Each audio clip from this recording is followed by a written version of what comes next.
Well, what you're looking at right here is a World War II New Testament issued to a soldier. This was sent to me a long time ago, but they used to actually give these out to the military.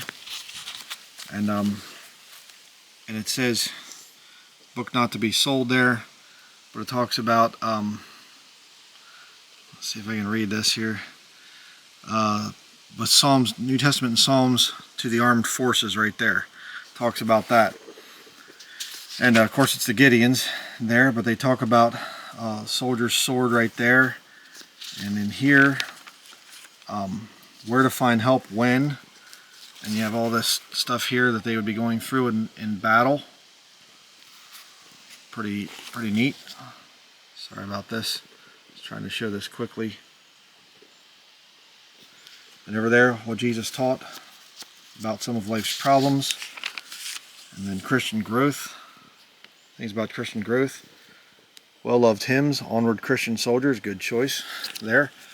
But it goes through, and there's a bunch of other things for soldiers. But you know, this thing, it's an old Bible, and like I said, it was somebody, their relative had this, and they carried it with them through World War II.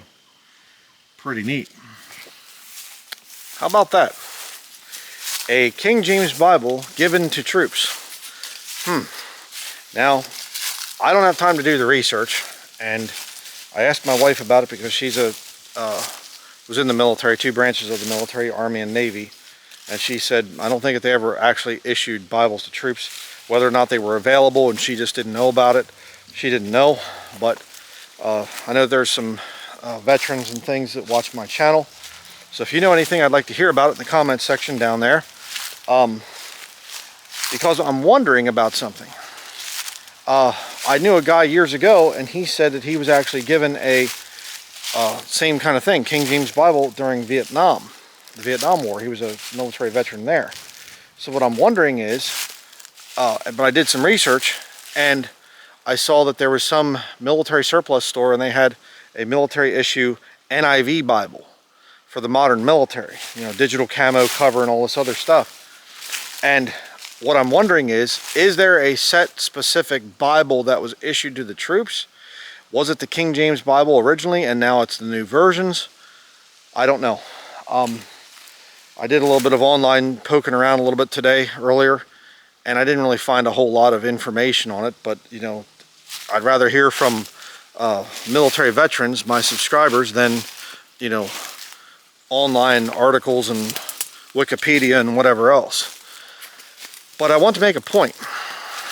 If my theory proves true, that the troops back in the past had King James Bibles that they were carrying on them, and the more modern military is using new versions, then that would definitely make it a very interesting point. You say, what's that? This is where the power's at. This King James Bible. And you go back to when the King James Bible was, the translation work was finished in 1611, and what do you have right after that? You have the English Civil War. And you have the forces of Parliament with Oliver Cromwell, and they go against King Charles I because King Charles I was scheming with the Roman Catholic Church. And of course Oliver Cromwell went with, he was the one that actually reintroduced the Jews to England. But it was not so that they could get into some kind of a high-level Masonic, you know, conspiracy or some kind of deal. It was because they wanted to help the Jews get back to the land of Israel. And the Jews deceived them into thinking, oh yeah, we'll just be a temporary thing and whatever. And so I see it as the members of Parliament made some mistakes. They were deceived into thinking that the Jews wouldn't try to wreck England. They just wanted to be, you know, protected there so that they could make it back to Israel, the land of Israel. And of course you have, eventually it was the Balfour Declaration in the 20th century. So basically 300 years later, before the Jews, you know, finally had a land to go back to. And they've left England very much in a shambles because of their, a lot of the Talmudic ones anyhow, because of their scheming. But you have the King James Bible being read by men in the Revolutionary War. King James Bible being read by men in the Civil War. All the great wars, all the great battles that America fought in, it was the King James Bible. And as the new versions started coming out in the early 1900s, they weren't really accepted all that well. The American Standard Version of 1901 was not really much of anything. People just, no thank you, we'll stick by our King James Bible. And as time went by, more new versions started to come out, especially in the 1960s. It went into high gear. And since then, our military is now a very pathetic reflection of what it once was. Oh, we have high-tech weapons and things, but we can't win wars. I wonder if it has a connection to the Bible. I wonder. You say, oh, come on, the new versions are just updated of the King James Bible. No, they're not actually, because you see what the new versions are based on, the Alexandrian style text was used by the Roman Catholic Church before the King James Bible was brought out in 1611. You can look at a Douay-Rheims 1610 edition. Make sure you get a 1610, not the 1800s Challoner revision, because that was made to match the King James Bible in many places. But if you go back to the 1610 Douay-Rheims, it reads a lot like the new versions. Interesting. Oh, but we found newer or older and better manuscripts. No, they didn't. Vaticanus was available to Erasmus. He talked about it, said it was corrupt, he wasn't going to use it, and Sinaiticus did not exist back then. You will never find anybody talking about Sinaiticus. Codex Aleph, if you want to get technical. Nobody talked about it. You know why? Because it didn't exist until the 19th century. And Constantine Simonides wrote it, and Constantine von Tischendorf, another man, he took it. Simonides was Greek, Tischendorf was a German, and he went and he found, Sinaiticus, and, oh, we found the world's oldest Bible. No, it's not. It's a forgery. And but you look at the spiritual power that the King James Bible produces. See, the King James Bible, it was the right line of manuscripts coming up and perfecting the Word of God. Not saying, well, how do we get this so we can make it appealing to the masses, so we can sell more of these?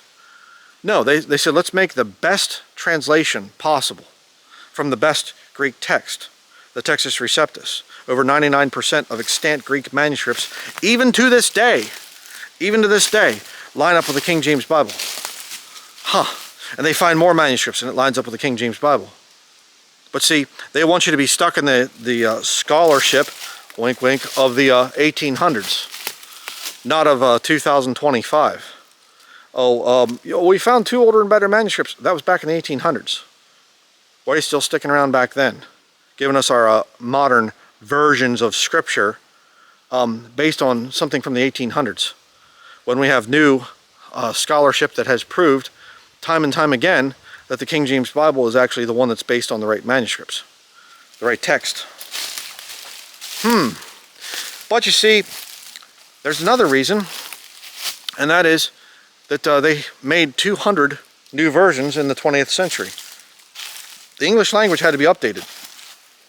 People couldn't understand the King James Bible. I mean, they understood it for hundreds of years before then, but all of a sudden they just, Elizabethan English is confusing to me, please update it. And so, the rate of 2 Bibles every year for 100 years to give us all the new versions that we have today. Almost like they were trying to replace the King James Bible. Almost like they were trying to spiritually castrate Christian men. Disarm them, take away the sword of the Spirit, and give them a little politically correct, version. It's, got all these updated readings and whatever. They're not really even updated readings. And they have a woke NIV, the Today's New International Version. Then they got so much, pushback, including from me. I wrote a thing on their channel and they told me I needed mental help. But they got so much pushback that they had to drop their woke agenda. So, I saw some guy this morning, some modern professing Christian. Don't know the guy's story, don't know anything about it, but we need to fight, we need to raise our young men to be warriors for the faith. Warriors for the faith, we have to get back to fighting, and, big tough looking guy and everything, and he quotes from a new version. Like some guy saying, brethren, we need to fight, we need to take up arms. And you say, oh, okay, let's do this. Let's fight. What do you have in mind here? And he pulls out a 25 auto or something, some kind of little pocket pistol. This is what we're going to fight with. No, I think I'd rather go with the battle tried and tested, the battle hardened Bible, King James Bible, the one that's been there for hundreds of years, the one that the Catholic Church tells their people, don't read the King James Bible. Okay? There's a reason for that. And I've talked to Catholics in person. Okay, not just letters to the ministry and whatever.